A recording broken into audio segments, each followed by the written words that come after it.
Hey, what's up there, YouTubers? It's me again, Brian, aka Gamer55551, and I am back with a video review. And for this review, I'm going to be taking a look at the game Persona 5 Striker, a entry into the Persona series, which is a collaboration between Sega and Aultus and Koei Tecmo and Omega Force. Though I'm going to be taking a look at the Nintendo Switch version. The game's also available on the PS4 and PC via Steam, and being this is on the PS4, you can play it on the PS5. And if you're interested in any gameplay footage, I'll have a link down in the description down below, or you click on the card that will appear up on this video, assuming you watch this on YouTube.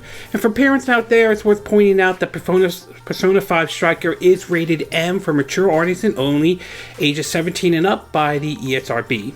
When it comes to the Warriors games, though, there are several different types. Though there are the traditional ones that Koei Tecmo has done, though, such as, the Dynasty Warriors and the Samurai Warrior series, and somewhat of a spin like the Warriors Orca, or basically a combination of both the Samurai and the Dynasty Warrior series. But every now and then, Koei Tecmo will also do sort of a spin-off, or have them and Omega Force do sort of a different take on the Warrior series, to be exact. Sometimes we've seen games like with Omega Force doing, Dragon Quest Heroes. We've also seen One Piece Warrior, Dynasty Warriors games, though. But ones that are to me, that I think are my favorite are the Nintendo-themed Warriors ones. These are ones where collaboration with Koei Tecmo and Nintendo, and we have games like Hyrule Warriors and another entry, Age of Calamity, to Fire Emblem Warriors and the upcoming Fire Emblem Three Hopes. So when it comes to those warrior type games, I prefer the Nintendo themed ones because of basically it feels like more time and effort are put into those type of games, though. And so it was kind of interesting to hear when Koei Tecmo teamed up with Aultus to do a game such as one based off of Persona, known as Persona 5 Striker, acting as basically the sequel to Persona 5 and Persona 5 Royal that was released back onto the PS4 and all. So it was sort of, what was also made it interesting was to hear that this was coming to the Nintendo Switch. Now, it is sort of odd, to be exact, because Switch did not get Persona 5 or Persona 5 Warrior, so it was sort of interesting in a way. And after spending some time with the game, I will say that it definitely is good if you like good in terms of it somewhat feels like a Warriors game, but not necessarily to a certain degree, though. So why don't we get started with the pros and cons, and we'll start off first with the pros, though. And the first one I do want to talk about is the gameplay. Now, anybody who's played the Warriors games will feel right at home in terms of this, where you're battling a horde of enemies and all that stuff. And Persona 5 Striker isn't anything new to that. But for some reason, I feel as though the game seems to be more closer to Koei Tecmo's game from the PS2 era, known as Crimson Sea 2, which somewhat feels like a Warriors game, but it's not necessarily entirely a Warriors game, though. And that's what I kind of feel like with Persona 5 Striker, though. I mean, yes, you do have open areas to fight enemies, but not in the traditional way.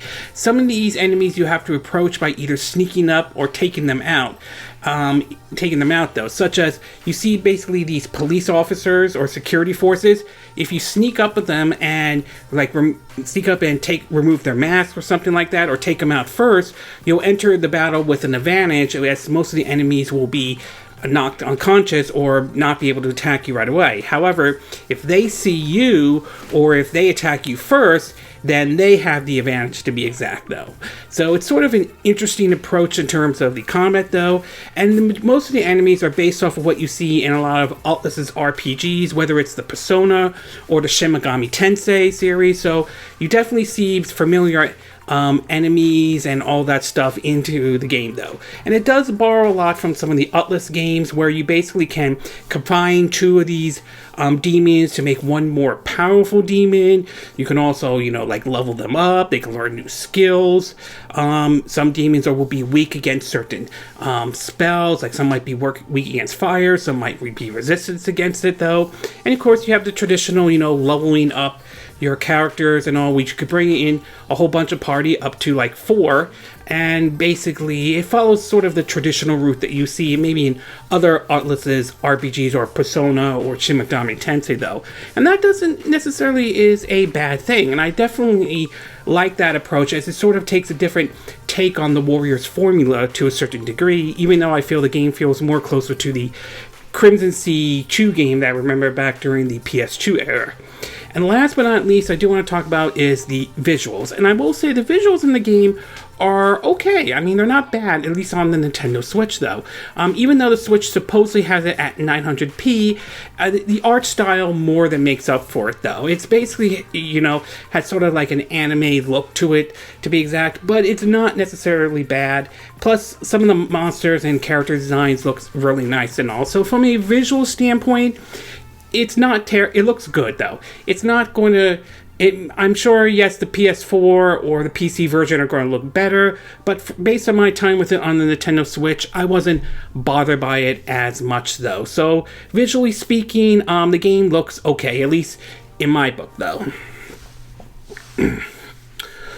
Okay, we're going to take a quick break, and when we get back, we'll get to part 2, which is the cons, though. So, we'll take a quick break, and we will be right back.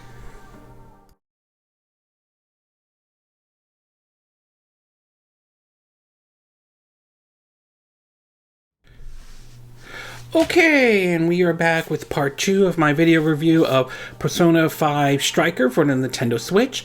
So now that I gave you the pros, why don't we get started with the cons? And there really is only one con I could think of in regards to the Switch version of Persona 5 Striker, and that is the frame rate in the game, though. Now, for those who may or may not be familiar, though, the game does run at 30 frames per second on the Nintendo Switch, regardless if you're playing it in docked or in portable mode, or even if you have like a Switch Lite or a Switch OLED or anything like that, it will run at 30 frames per second, though. Now, to me, this isn't necessarily bad or anything like that. During my time playing the game, I wasn't bothered by the game running at 30 frames per second or anything like that. I didn't see anything to the point that made the game unplayable, at least based on my time with the game. That being said, though, it is worth pointing out that the PS4 and the PS4 Pro and all, and those systems will support a graphical option where you could choose between performance or quality mode, with performance bumping the frame rate up to 60 frames per second, though. This to me is a little bit disappointed in regards to the Nintendo Switch version, especially when you consider the fact that when Fire Emblem Warriors came out, though, a game that was developed by Koei Tecmo and Omega Force in collaboration with Nintendo, that game offered a graphical option when playing the Switch in dock mode. You could play it at 1080p 30 frames per second or 720p at 60 frames per second. And it is a little bit unfortunate and somewhat disappointed to see that Persona 5 Striker on the Nintendo Switch does not have a graphical option, though, because I would have loved to play this game at 60 frames per second, though, even if the resolution was lowered a little bit. And like I said about the visuals, though, they're okay or anything like that. It's nothing really, anything that blows me away or anything like that. It's, it's in sort of like an anime style of visuals, though, so it certainly isn't bad, though.